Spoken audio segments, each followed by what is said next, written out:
Bharat. Good evening రానా. So El Niño effect వల్ల అయితే చాలా నష్టం జరుగుతోంది, ముఖ్యంగా లోటు వర్షపాతం నమోదైంది. సో ఎలాంటి కేర్ తీసుకోవాలంటారు ముఖ్యంగా రైతులు? సో ఒకటి ఇక్కడ ఎల్నినో అనే కాదు, ఎల్నినో ఉన్నా లేకున్నా రాష్ట్ర ప్రభుత్వ కొనుగోలు తీరు ఎట్లా ఉండాలి, క్రాప్ ప్యాటర్న్ ఎట్లా ఉండాలి, పంటలు ఎంత విస్తీర్ణంలో ఉండాలి. తెలంగాణ రాష్ట్రం ఏర్పడక ముందు వరి విస్తీర్ణం 27 లక్షలు 28 లక్షల ఎకరాల్లో ఉండేది. అది అబ్నార్మల్గా పెరిగింది. ఇప్పుడు 3 times 4 times పెరిగింది. రెండే పంటలు పండిస్తున్నారు తెలంగాణలో, ఒకటి పత్తి, రెండోది వరి. ఈ రెండింటికి కూడా ఎందుకు పండిస్తున్నారంటే మద్దతు ధర ఉంది. దీనిలో ప్రధానంగా వరికి కానీ పత్తికి కానీ మద్దతు ధర ఉంది. కొంచెం ఈజీ క్రాప్స్ అంటే రైతుకు పెద్దగా కష్టం ఉండదు. ఓకే, కానీ ఆదాయం కూడా పెద్దగా ఉండదు. అది కూడా ఆలోచించాలి. కమర్షియల్ క్రాప్స్ అంటే మిర్చి కానీ లేకపోతే పసుపు కానీ ఆ తర్వాత ఆయిల్ పామ్ లాంటివి కానీ ఇవి కమర్షియల్ క్రాప్స్. వీటిలో ఏంటంటే రిస్క్ ఉన్నా సరే రివార్డ్ ఆల్సో ఎక్కువ ఉంటుంది.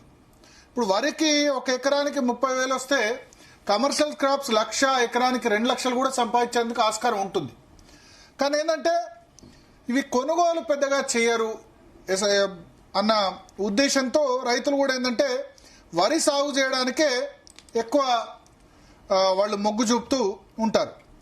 సో ఇప్పుడు పార్టీలు ప్రభుత్వాలు మారుతూ ఉంటాయి, కానీ అందరి విధానం ఒకటే, వరి ఎక్కువ సాగు చేయొద్దు, చేస్తే గనక సన్న బియ్యం సన్న వడ్లు సాగు చేయండి, సన్న రకం వడ్లు చేయండి. ఎందుకంటే మార్కెట్లో డిమాండ్ ఉంది. దొడ్డు బియ్యం ఎవరు తింటున్నారా? తినట్లేదు కదా. గతంలో ఏంటంటే హాస్టల్లో, సంక్షేమ హాస్టల్లో పెట్టేవాళ్ళు, లేదా రేషన్ కార్డుకు దొడ్డు బియ్యం ఇచ్చేవాళ్ళు. ఇప్పుడు అది ఎవరు తినట్లేదు కదా. ఇప్పుడు అది కూడా క్లోజ్ అయింది కదా.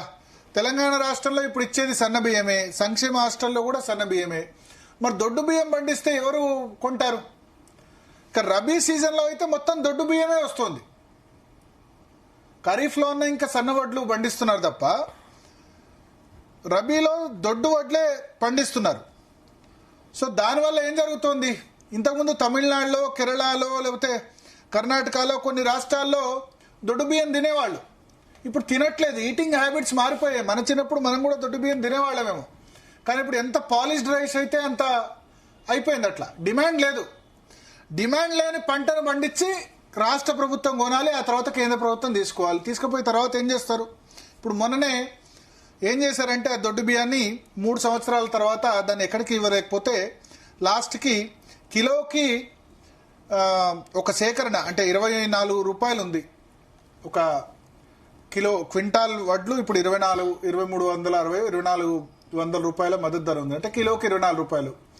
అయితే వడ్లలో బియ్యం వచ్చేది ఎంత? 66%. అంటే 100 కిలోల వడ్లు పట్టిస్తే బియ్యం వచ్చేది 66 కిలోలు, 67 కిలోలు. సో 24 కిలోలు అయితే 66% మాత్రమే దానిలో వస్తాయి. అంటే ఒక కిలో బియ్యానికి దాదాపు ఎంత ఖర్చు అవుతుంది? దాదాపు 37-38 రూపాయలు సేకరణ ఖర్చు అయితే దాన్ని దొడ్డు బియ్యాన్ని మొన్న 3 సంవత్సరాల క్రితం మిగిలిపోయిందని చెప్పి 21 రూపాయలకి రాష్ట్ర ప్రభుత్వం అమ్మింది. దేనికి అమ్మింది? అది ఆల్కహాల్ తయారు చేసేందుకు, ఇథనాల్ ఫ్యాక్టరీలు, ఇథనాల్కి కానీ లేకపోతే ఆల్కహాల్ తయారు చేసేందుకు ఆ బియ్యాన్ని, అంటే మనుషులు తినే పరిస్థితిలో లేని బియ్యాన్ని టెండర్ వేసి అమ్మారు. సో 38 రూపాయలకు కొనుగోలు చేస్తే 21 రూపాయలు 22 రూపాయలకు చేస్తే ఎవరికి? రాష్ట్ర ప్రభుత్వానికి నష్టం. కేంద్ర ప్రభుత్వం కూడా మొత్తం తీసుకోవద్దు దొడ్డు బియ్యంలో, కొంత మాత్రం వాళ్ళ కోటా వాళ్ళు తీసుకుంటారు. తీసుకున్నా సరే ఇప్పుడు నార్త్ ఇండియన్ స్టేట్స్ ఏమో గోధుమలు బియ్యం ఎక్కువ తినరు, తినేది సౌత్ ఇండియన్ స్టేట్స్. ఇంకా వేరే దేశాల్లో తింటే ఫిలిప్పీన్స్, థాయిలాండ్, శ్రీలంక, ఇండోనేషియా కొన్ని దేశాలు మాత్రమే తింటాయి. సో ఇది మేజర్ సమస్య బియ్యం సంబంధించి. సన్న బియ్యం మాత్రమే సాగు చేయాలని రాష్ట్ర ప్రభుత్వం అంటుంది. 7 వంగడాలు 7 రకాల సన్న బియ్యం సాగు చేస్తే మద్దతు ధర కంటే బోనస్ కూడా ఇస్తామని చెప్తుంది. 500 రూపాయలు ఎక్కువ. వీళ్ళు బోనస్ ఇవ్వాల్సిన అవసరం లేదు. 500 రూపాయలు ఎక్కువ. రైతులకి సన్న బియ్యం కనుక సాగు చేస్తే వాళ్ళకే ఆటోమేటిక్గా ఏమంటారు, మంచి ధర వస్తుంది. బయట రైస్ మిల్లర్స్ కొనుగోలు చేస్తారు. అప్పుడు రాష్ట్ర ప్రభుత్వం కొనుగోలు కోసం వెయిట్ చేయాల్సిన అవసరం లేదు. రాష్ట్ర ప్రభుత్వ కొనుగోలు కోసం ఎక్కడ వెయిట్ చేస్తున్నారు? దొడ్డు బియ్యం విషయంలో వెయిట్ చేస్తున్నారు. ఎందుకంటే దొడ్డు బియ్యం బయట రైస్ మిల్లర్లు కూడా ఎక్కువ రేటు ఇవ్వరు. సో ఇక్కడ ఇది జరుగుతోంది. అయితే సన్న బియ్యం సాగులో ఇబ్బందులు ఉన్నాయి. అదేంటంటే ఇంత దిగుబడి ఇవ్వదు. దొడ్డు బియ్యం ఇచ్చినంత అంటే 30 బస్తాలో 35 బస్తాలో ఒక ఎకరానికి పండుతాయి. ఏది దొడ్డు బియ్యం అయితే. సన్న బియ్యం అయితే 25 క్వింటాల వరకే పండుతుంది. తర్వాత దానికి చీడపీడలు ఎక్కువ, మందులు ఎక్కువ వాడాలి, కాస్ట్ కూడా ఎక్కువనే అవుతుంది, దిగుబడి తక్కువ వస్తుంది. సో ఇవన్నీ ఇష్యూస్ ఉన్నాయి. అందుకని రైతులు ఏంది రబీలో పూర్తిగా యాసంగిలో దొడ్డు బియ్యం పండిస్తున్నారు, ఖరీఫ్లో కూడా దొడ్డు బియ్యం చేస్తున్నారు. రాష్ట్ర ప్రభుత్వం ఏమంటుంది, మేము 500 బోనస్ ఇస్తాం అని చెప్పి. సో 500 బోనస్ మరి పూర్తిగా వచ్చిందా, ఎంత కొన్నారా లేదా అన్నది రైతుకైతే మినిమం గ్యారంటీ ఉంటుంది సన్న బియ్యం పండిస్తే. సో అందుకని 7 రకాల వరి వంగడాలు మాత్రమే వేయాలి, సన్న బియ్యం వంగడాలు వేయాలని చెప్పి రాష్ట్ర ప్రభుత్వం చెప్తుంది. దానికి అనుగుణంగానే సాగు పాలసీ ఉండాలని చెప్తున్నారు. సో అందుకనే ఇక్కడ మనం ఆలోచించాల్సింది రైతుల బియ్య ఎంత ధాన్యమైనా కొనుగోలు చేయాలి, ఎన్ని పట్టలైనా కొనుగోలు చేయాలని అందరు చాలా ఈజీగా చెప్తారు, చెప్పడానికి ఈజీ ఉంటుంది. రైతు కోసం ఎంత ఖర్చు అయినా పెట్టాలని చెప్పి. ఇప్పుడు కేంద్ర ప్రభుత్వానికి కూడా ఒక లిమిట్ ఉంటుంది. గోదాములన్నీ నిండిపోయినాయి. రికార్డు ప్యాడీ ప్రొడక్షన్ తోటి ఉన్న గోదాముల కంటే మనం తినేదానికంటే తెలంగాణలో 7 రెట్లు ఒక సీజన్లో ఎక్కువ ప్రొడ్యూస్ చేస్తున్నాం. మనం కన్జ్యూమ్ చేసేదానికంటే 7 రెట్లు ఎక్కువ ప్రొడ్యూస్ చేస్తే గోదాములు కూడా లేవు. గోదాములు లేకపోతే ఏమవుతుంది, ఆ ధాన్యం ఖరాబ్ అయిపోతుంది. ఖరాబ్ అయితే ఏంది, ఖరాబ్ అయితే ఇబ్బందే కదా. ధాన్యాన్ని మిల్లింగ్ చేసిన తర్వాత బియ్యం ఆ ధాన్యమే ఉంటే పర్లేదు, బట్ గోదాములు లేకపోతే ఇబ్బంది. మరి కేంద్ర రాష్ట్ర ప్రభుత్వాలు కూడా ఎంత మేరకు కొంటాయి, ఎంతైనా కొనాలి, చివరి వడ్ల వరకు కొనాలని చెప్పడం ఈజీ. నేను కూడా చెప్తా జర్నలిస్ట్గా, ఎంతైనా కొనాలి, రైతుల కోసం ఎంతైనా ఖర్చు పెట్టాలి. కానీ దాని లిమిట్ కూడా దాటిపోయింది. అంటే కేంద్ర ప్రభుత్వ బడ్జెట్లు, రాష్ట్ర ప్రభుత్వ బడ్జెట్లు సరిపోవట్లేదు. ఇప్పుడు గతంలో కేసీఆర్ అదే చెప్పారు, ఇప్పుడు రేవంత్ రెడ్డి కూడా అదే చెప్తున్నారు. పార్టీలు మారుతున్నాయి, ప్రతిపక్షాలు అధికార పక్షాలు అవుతున్నాయి, అధికార పక్షాలు ప్రతిపక్షాలు అవుతున్నాయి. కానీ ఏం సాగు చేయాలి, హార్టికల్చర్, పండ్లకి చాలా డిమాండ్ ఉంది, కూరగాయలకు డిమాండ్ ఉంది. కొత్తిమీర గుజరాత్ నుంచి తెచ్చుకుంటున్నాం మనం, కొత్తిమీర కూడా ఇక్కడ పండించట్లేదు.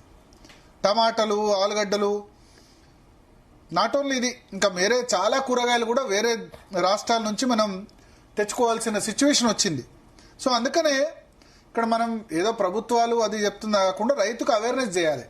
ఇప్పుడు లిఫ్ట్ ఇరిగేషన్ స్కీమ్స్ ఉన్నాయి. దానికి ఒక ఎకరానికి లిఫ్ట్ ఇరిగేషన్ చేసేందుకు 50,000 ఖర్చు అయితే 30,000 రూపాయల పంట పండితే ఏం లాభం? 50,000 ఖర్చు అయినందుకు కనీసం 1,00,000 రూపాయలైనా పంట పండితే లాభం కదా. ఎందుకంటే ఉచిత విద్యుత్ 24 గంటలు ఇస్తున్నారు. సో రైతును ఆ దిశగా మోటివేట్ చేయాలి. అయితే పత్తి లేకపోతే వరి అన్నది 90% ఈ 2 పంటలు పండిస్తున్నారు, మిగతా 10% మిర్చి. మనం ఫుల్ గతంలో మిర్చి రైతుకు బేడీలు వేశారు, ఖమ్మంలో అన్నారు. మన మిర్చి క్వింటాల్ 20,000కు 23,000కు పలికింది. పసుపు కూడా డిమాండ్, సాగు తక్కువైంది, డిమాండ్ ఎక్కువైంది. సో పసుపు, మిర్చి, హార్టికల్చరు, పప్పులు గతంలో ఆఫ్రికా నుంచి దిగుమతి చేసుకున్నాం. కందిపప్పు, మినపప్పు, శనగపప్పు అన్నీ తక్కువైపోయినాయి. వేరుశనగ, జొన్నలు ఇవన్నీ కూడా ఏమంటారు చాలా తక్కువైపోయినాయి. మక్కలు పండిస్తున్నారు. మొన్న మక్కలు కూడా చాలా ఇబ్బంది అయింది. మక్క అంటే మొక్కజొన్న. సో రైతుల్ని మనం అవేర్నెస్ చేయాలి. ఒక్కసారిగా క్రాప్ ప్యాటర్న్ మారడం కూడా ఈజీ కాదు. ఆయిల్ పామ్ లాంటి పంట ఉంటే గనక ఎకరానికి 2 లక్షలు కూడా సంపాదించవచ్చు.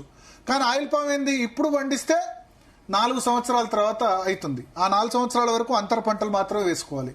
సో ఇటువంటి ఇష్యూస్ ఉన్నాయి. కానీ ఆయిల్ పామ్ కనుక పండిస్తే గనక మలేషియా నుంచి మనం పామ్ ఆయిల్ దిగుమతి చేసుకుంటున్నాం. విదేశీ మారక ద్రవ్యం చాలా ఖర్చు పెడుతున్నాం. క్రూడ్ ఆయిల్కి ఎక్కువ ఖర్చు పెడుతున్నాం, అంటే ముడి చమురు. రెండవది gold. Third oil palm oil కనుక ఇక్కడనే పండిస్తే ఆ దిశగా కేసీఆర్ ప్రభుత్వం కొంత కృషి చేసింది. ఇప్పుడు 2.5 లక్షల ఎకరాల్లో ఆయిల్ పామ్ చేస్తున్నారు. కానీ 20 లక్షల ఎకరాలు చేసినా తప్పులేదు ఆయిల్ పామ్. ఇప్పుడు వరి 1 కోటి ఎకరాల్లో దాదాపు నీకు 1 కోటి ఎకరాల్లో పత్తి వరి ఉన్నప్పుడు ఆయిల్ పామ్ నేనేమంటా అంటే ఆయిల్ పామ్ 20 లక్షల ఎకరాలు చేసినా తప్పేం లేదు. అయితే కనుక మనం మలేషియా నుంచి ఎందుకు దిగుమతి చేసుకోవాలి? మన దేశంలో డిమాండ్ ఉన్న పంటలు మనం పండిద్దాం. దీని దిశగా రైతులకు అవేర్నెస్ ఇవ్వాలి. 4 సంవత్సరాలు కేంద్ర ప్రభుత్వం సబ్సిడీ ఇస్తుంది. ఎంత చేసినా 2.5 లక్షల ఎకరాలకు వచ్చింది. సో ఇది ఒక కంటిన్యూస్ సిస్టమ్. దీని మీద నేను ప్రతిపక్షంలో ఉన్నాను, మీరు అధికార పక్షంలో ఉన్నారని బ్లేమ్ చేయకుండా ముందుకెళ్లాల్సిన అవసరం కనబడుతుంది. కేంద్ర ప్రభుత్వం MSP అనౌన్స్ చేస్తుంది, ఆ తర్వాత కొనదు అంటారు. అంటే కేంద్ర ప్రభుత్వం రాష్ట్రాలకు ధాన్యంకు బాధ్యత అప్పగిచ్చి ఆ తర్వాత తీసుకుంటారు. సో చాలా ఇష్యూస్ ఉన్నాయి.